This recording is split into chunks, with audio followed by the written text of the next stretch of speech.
Welcome back to the Manor. Julian McBain here, and this is one of my vlogs. Which vlog number is it? Not paying attention tonight. My 68th Saturday vlog. There we go.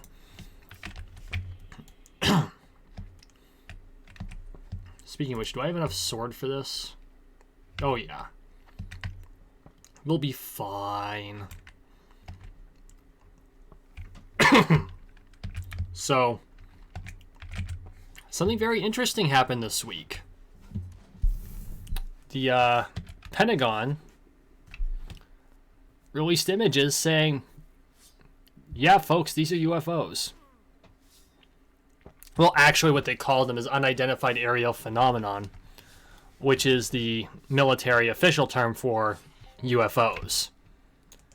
And so my first thought is like, wait a second, what? And I verified, and sure enough, the Pentagon has released that they have encountered UFOs. They have no clue what the hell they are. They are capable of doing things that are beyond our technology. And I never thought in a million years I would see that in an official publication. I figured if in fact there were extraterrestrials, aliens, what have you, coming to Earth, or if we had discovered something that was of unknown origin, whatever it was would have to jump out of whatever casing it was in, whether it was alive or dead, and go a bloogie woogie woo before anyone would admit it actually existed. And instead, here in 2020, because I mean, I've been into space all my life, that's why I play these sci-fi games, right? I was a big fan of Star Trek. And I always thought I've always believed that there is other life out there. I've never assumed what that might take, although my hope had always been that there was other sentient life, possibly more or less technologically advanced, maybe technologically advanced in a different way. I remember reading I think it was a Tumblr story where it's a journal or a log from an alien doctor talking about how much they fear humans because we strap rockets to our asses to shoot ourselves into space on big chemical bombs, and then we developed a nuclear weapon and actually used this energy source to blow each other up. And then when we built spaceships, they were rugged and armored and strong and scary, and they had nothing that could they were so afraid that we would come to attack. And so this doctor winds up on this quarantine planet, and they're basically abandoned by their, multi-species government because it's quarantined and they think the whole planet is going to die. And he's in despair, and suddenly the humans show up, and their big, massive, heavy ships burn into the atmosphere. And they're like, and he pretty much resigns himself that, well, since the quarantine didn't have enough time to kill them, the humans would instead. And these heavy ships land on their platforms, barely able to sustain the weight of the ship that had landed upon it.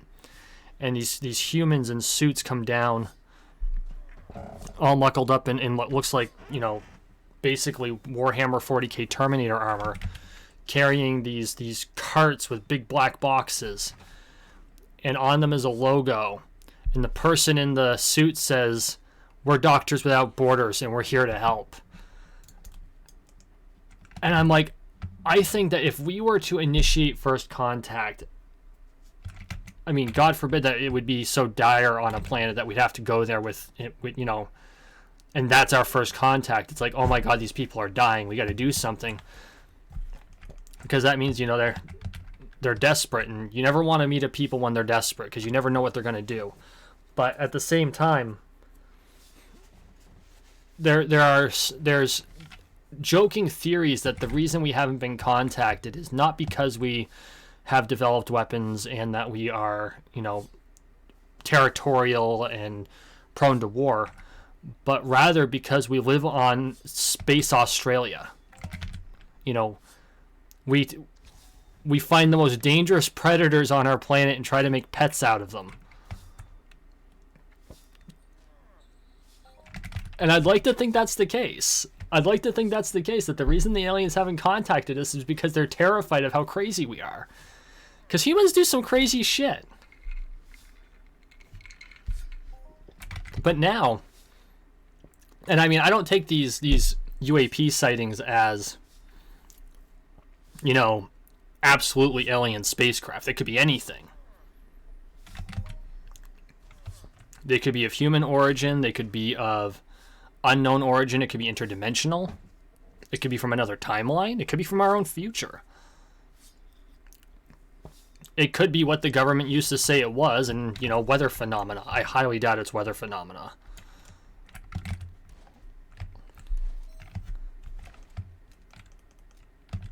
But it blew my mind. The U.S. government is admitting we have made contact with something in our airspace, and we don't have a fucking clue as to what it is.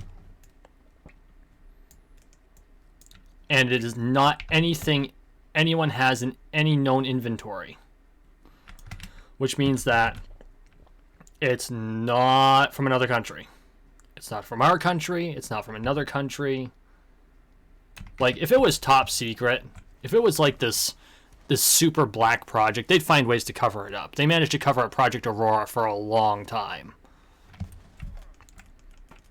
And I'm sure that many of the UAP sightings or the UFO sightings from during Project Aurora, which, for those of you who don't know, Project Aurora was the development project that would eventually turn into aircraft like the Concorde, breaking. They wanted to break, I think it was Mach 5. It was a very difficult task. They wanted to create a stealth aircraft that could break the super high speed. Hang on, let me see if I can't look that up.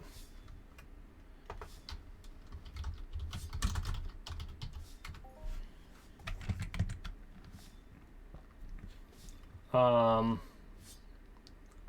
1980s, so it was back when I was just a kid.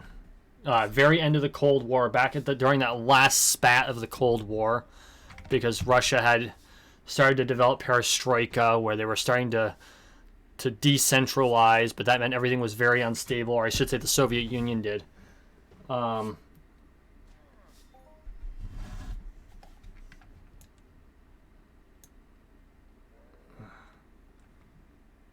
I thought it was for hypersonic aircraft. Apparently it was the development of the B-2.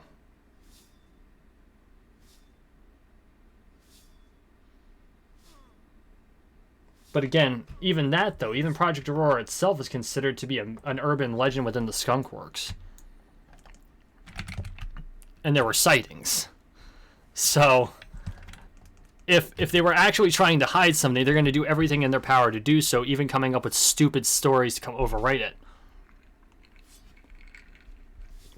And this time, they just said it came out, and they're just like, yep, dude, sorry, we have no fucking clue. It's like, wait, what? Is it alien? Who knows? We don't. So, I don't know. Like, there are two schools of thought regarding the possibility of extraterrestrial life. And now that we have an admission from our own authorities saying that this phenomenon has no known origin and is incredibly unlikely to be artificial, or I should say it's human artifice. What does that mean for us? I mean, are they checking in on us because we ended up with the plague?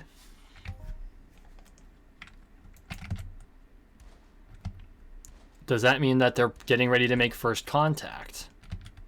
Maybe they've already made contact and now it's getting ready to go public. I doubt that very much. I have a couple reasons for doubting that. Mostly because Twitter is a thing. But the thing that really makes me Like, it rolls around in my head. I don't know why. Why would our government decide to change the line? They've always had the line. UAPs don't actually exist, or if they do, they're explainable by some natural phenomenon. That's the line. It's always been the line. It's been the line since the 1960s.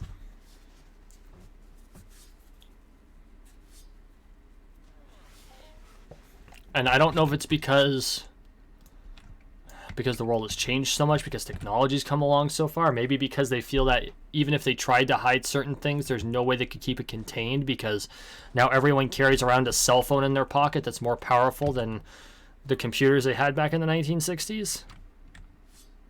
Hell, the computer I carry in my pocket is more powerful than the computer I learned to type on. It's more powerful than the first computer I ever programmed. For those of you wondering, I used to own a TI 2001. A TI 99/2001. For those of you who were born after 1986, go look it up.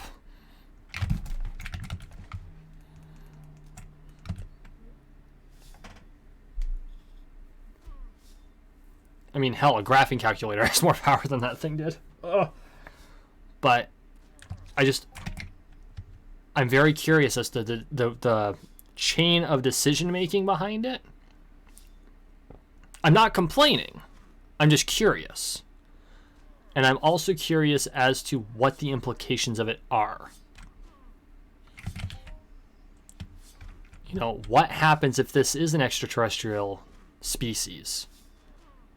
And they've come to study Earth, and they've decided that now might be time to make first contact. Have we progressed enough? Like in Star Trek First Contact, have we progressed enough to warrant contact?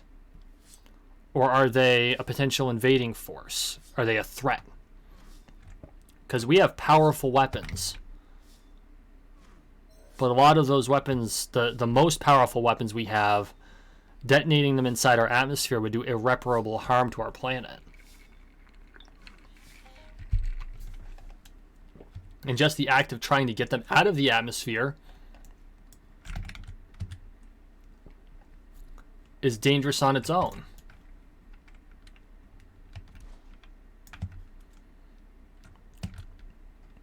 Because if it burns up in the atmosphere, well, no, I guess, because a nuclear weapon burning up in the atmosphere would cause a little bit of ecological damage, but it wouldn't detonate it.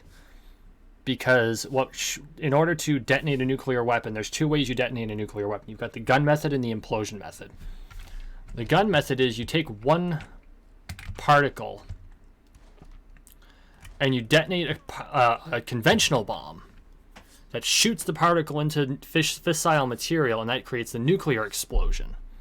And I mean, the conventional charge is very, very small. It doesn't take a huge amount of explosive matter, but the fact that that's the gun method, and I believe that's how the first atomic bomb was detonated, was using a gun method fission weapon.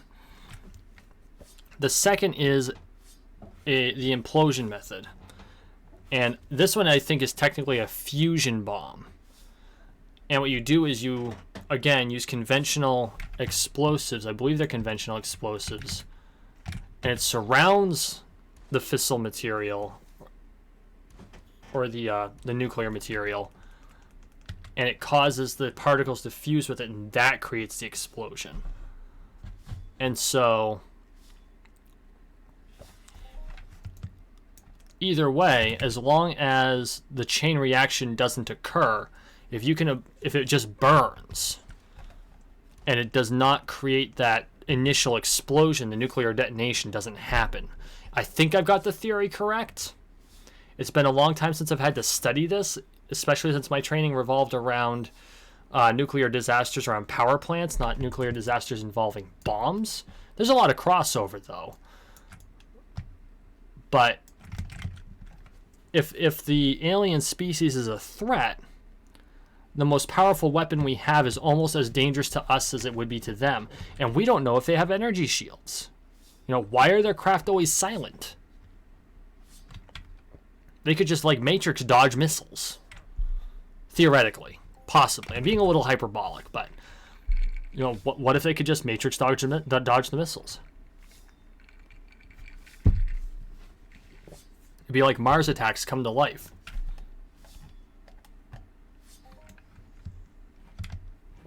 Honestly, though, if an alien race was going to invade us, I think they would have done it already.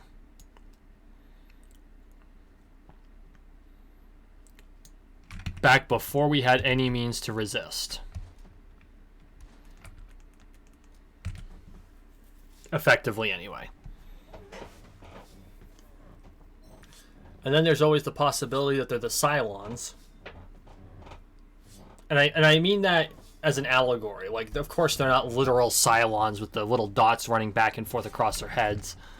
Nor are they the organic version of Cylons from the new Battlestar Galactica, which, by the way, both series are awesome. But, they could be a mechanical species. They could be a mechanical species that wants to see how we develop AI. Maybe the species, if they're a mechanical species, there's no known phenomena for a natural mechanical species. They would have to be a product of artifice. Even if they became self-perpetuating, the initial would have to be a product of artifice. And so, what if they were a mechanical species whose initial creators, wiped themselves out or ended up dying off? And they see us developing AI, and maybe they're studying us to learn more about their own creation.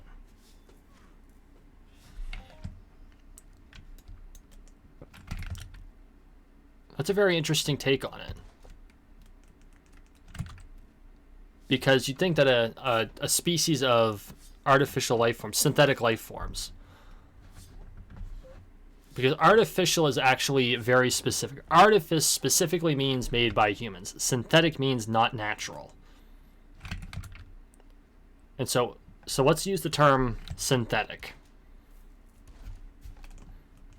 If a synthetic species has come to Earth to study their own origins because the species that created them has died out, that would be a very interesting encounter.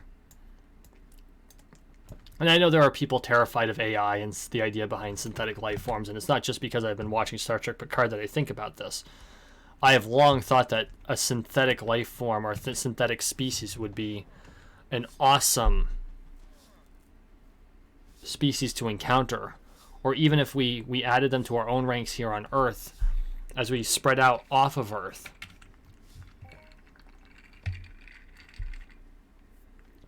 Not to exploit, but as companions, much as oh god, what the hell was his name? Settler from Expelled from Paradise. If you haven't seen the movie Expelled from Paradise, you really need to go watch it. There's a lot of good. It makes you question a lot of moral things revolving around artificial intelligence and digitization of humanity. This is when I came up with the first talk about digitization of humanity. It also brought up a lot of questions around artificial intelligence and exploring the universe. And I think, considering we have not detected them, there are a couple of things that I think are true. Let's assume for a moment, we're gonna weigh out a set of assumptions. Let's assume for a moment that there is at least one species that has discovered us that is not making contact. Let us also assume that that species is vastly advanced when compared to our own technological ability. By at least 2 orders of magnitude. You know what? Let's not even say 2 orders. Let's say 1 order of magnitude. So let's say they have perfected some sort of faster than light travel, whether it's space folding, a jump system, breaking into another dimension like hyperspace or Z-space for those Animorph fans out there, or even perfecting the Alcubierre drive, the warp drive, which was not a Star Trek creation. I believe Alcubierre came up with it long before. I think Gene Roddenberry took it off Alcubierre. Let me find out when that theory was come up with. Because the warp bubble, the wave, is an actual thing.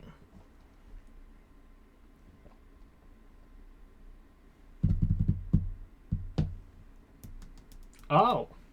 No, it's more recent than Star Trek. So Gene Roddenberry came up with the thought process, and then Miguel Alcubierre, and I apologize if I'm mispronouncing your name. Not that you're watching this, but I apologize if I mispronounced the name. Actually theorized how it would work.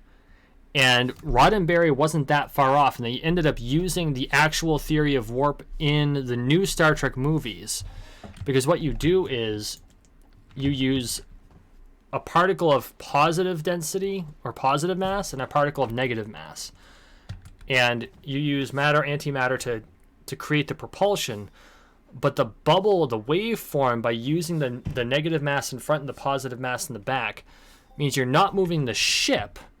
You're moving the space around it, and the ship rides the wave. And so you get around the problems with relativity. And that would push the ship through space on this wave faster than light. And so maybe they have one of these different methods. Or they could be using transwarp conduits like the Borg do in Star Trek. Which, transwarp theory is more science fiction than it is science possibility.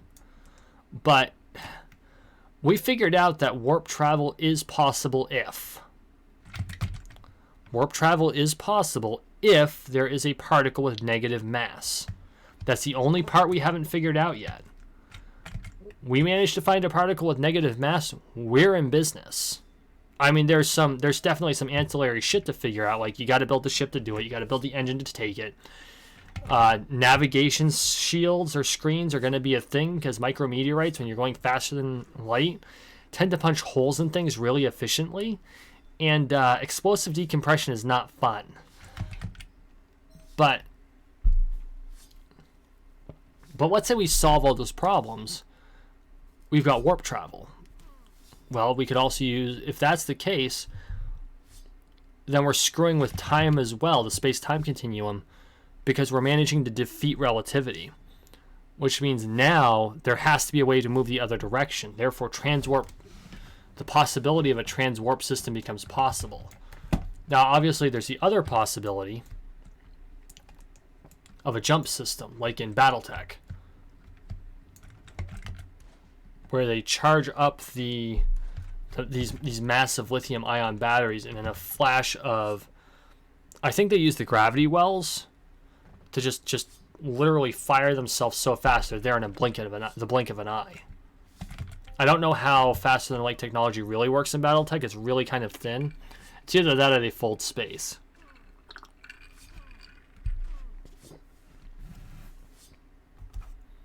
Either way, they've come up with some sort of faster than light technology. We tangented there. So we've got aliens. They're way more advanced than us. They have faster than light technology. They see where we're at. They say, okay, these humans have done a lot of damage to their planet. They've spent most of their existence trying to kill each other. But suddenly this one thing has pretty much brought the whole world together in a way that nothing else ever has. Even though there are plenty of bad actors involved, you've got... I'm going to get a bit political here. China's flat out lying to us. Iran is covering for China. We still don't know the extent of the actual virus spread. We don't know the actual damage that it's done because we don't have good numbers. We don't have adequate testing. There's all kinds of shit going on. But because we're all on lockdown, within, 6 weeks, cities that have a hard time seeing their skyline are completely clear. Dolphins have returned to Venice. I mean, it's easy to see. The planet repairs itself quickly.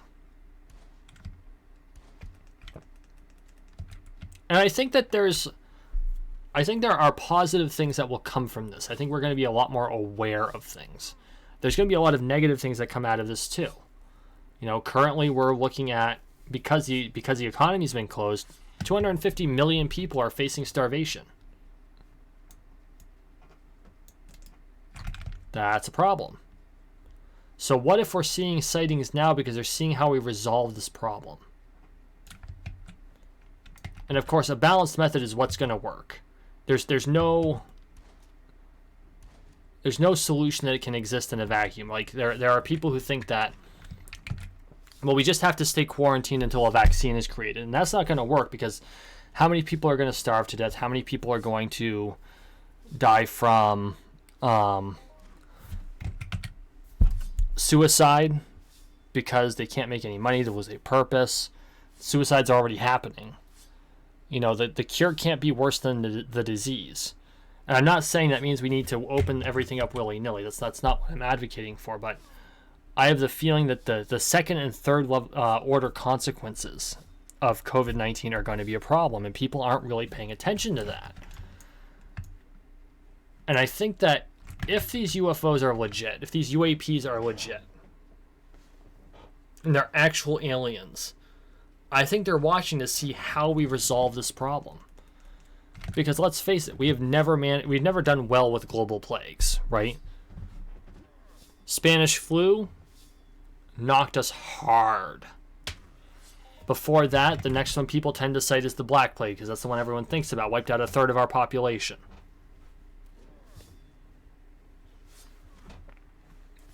So maybe that's what they're here for. If they're legit, I honestly think they're studying us to see just how we react to this.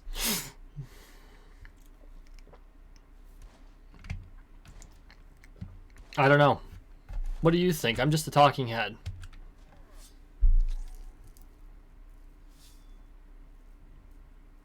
I do hope